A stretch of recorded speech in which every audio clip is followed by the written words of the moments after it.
Welcome. Gavin, it is the Hey. feast of St. Nicholas, Yes. the jolly old fat man, right? No. First off, who's St. Nicholas? Good question. He was like a 4th century bishop of Myra, which is kind of Mediterranean area.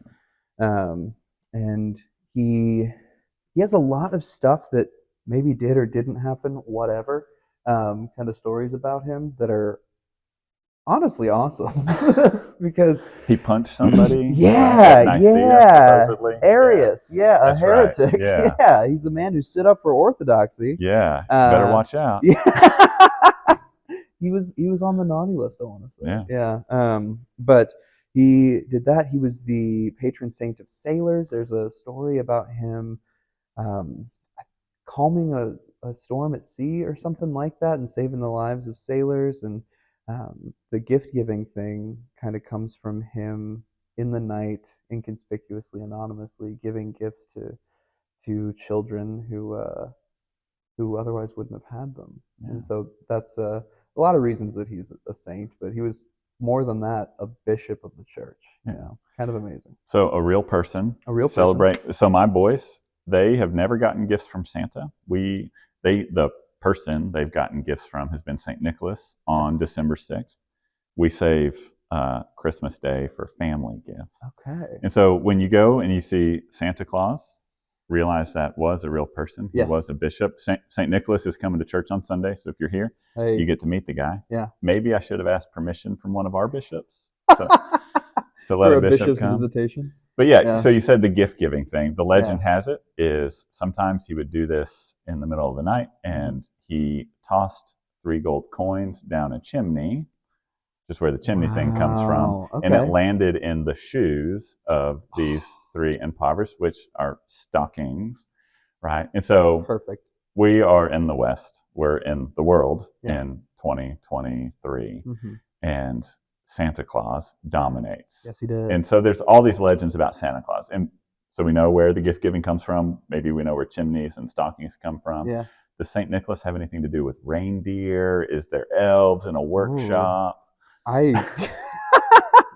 part of me hopes so. Yeah, that'd be really great. Yeah,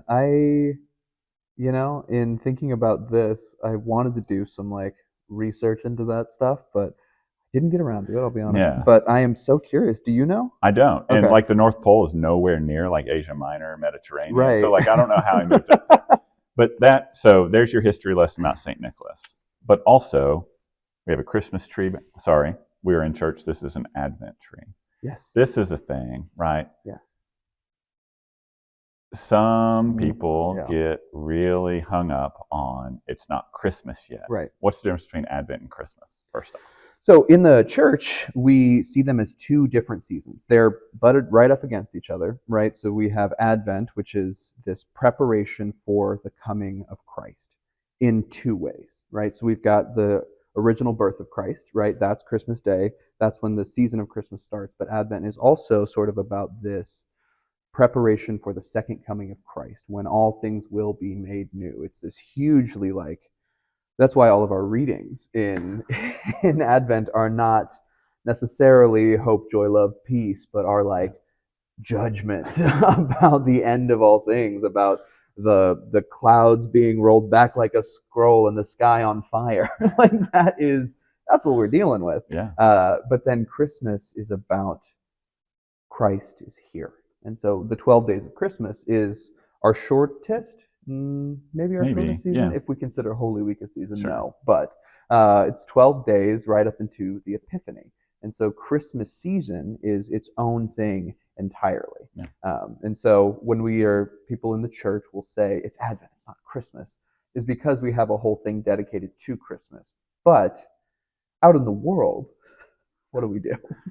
Yeah, out in the world, Christmas starts like the day after Halloween. Right, sure. And that's awesome. Yeah. So if this is like, what do Christians think about Santa Claus, or what do Christians think about the commercialization of Christmas, right? Like, we could get into the nuance of that. Yeah. But this is a season in which everyone's dealing with stuff, but we can be joyful. Yeah. We can listen to great music. Yes. That some of the music you hear on the radio or in the mall Yeah. talks about the birth of Jesus. Yes. Yes. Is that a bad thing? No. Do we need to tell them, no, you have to wait until December No. 25th? Why would we do that? Please don't put your Christmas lights up until Christmas Day. No, I love Christmas lights. Yes. Get the inflatables. The bigger, the better. Right? Yeah, run up that light bill, baby. In Do church, we're going to do Advent, and we're going to talk about a man in the wilderness yelling at people, and we're going to talk about sin and judgment and death and hell, which is what he's preaching about this week. I'm looking forward to it. It'll be fun. And we'll save the Christmas stuff for later, and we'll do that upright on Christmas Eve. But why would it be bad for people in the world to celebrate Christmas? Like, I don't think I mean, here's the thing. I don't think it is.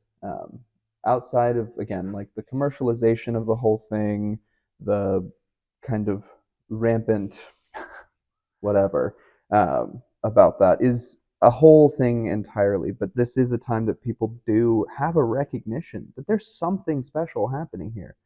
So instead of us in the church saying, like, no, don't do that because we don't. And I don't know if people are saying that, but sort of this kind of eye roll at the rest of the world that's doing this. I think it's a much better use of our time to celebrate what they're celebrating, you know? I'll see people post on Facebook about an Advent calendar that's always 25 days. Advent's maybe sometimes it's 25 days. Advent this year is 22 days, right? It doesn't start December 1st and run through. It starts the first Sunday of Advent. Sometimes that's before December 21st. Yeah. And so, but commercially, you go buy your beer Advent calendar, your Lego Advent calendar, whatever it is. Those are great. Have 25 windows. Yeah. Those are awesome. Or people who celebrate the 12 days of Christmas as December 13th through the 25th. Yes. And I see well-meaning Christians with the eye roll on Facebook. Yes. Do these people not know?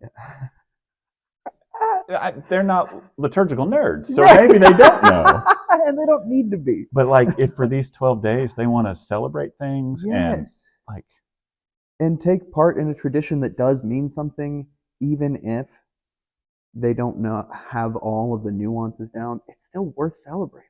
Yeah. And I think that we, as the church, can do a better job of being super cool with that. Yeah. You know, if we want to put our efforts in like policing the liturgical calendar, let's not like make people wait to do it. Yeah. Let's like expand it, and you know, after Thanksgiving, put up the Christmas lights. Yeah. But don't take them down on the 26th. Amen. The gift we can give the world is we can keep that stuff up until January 6th. Yes, we can. Yes, the Epiphany, because that's when the Christmas season ends, and then we're into Epiphany, and then the season after Epiphany. More liturgical stuff for all our nerds out there. Yeah, we're not just up here complaining or talking about Santa. We're going to teach some stuff too.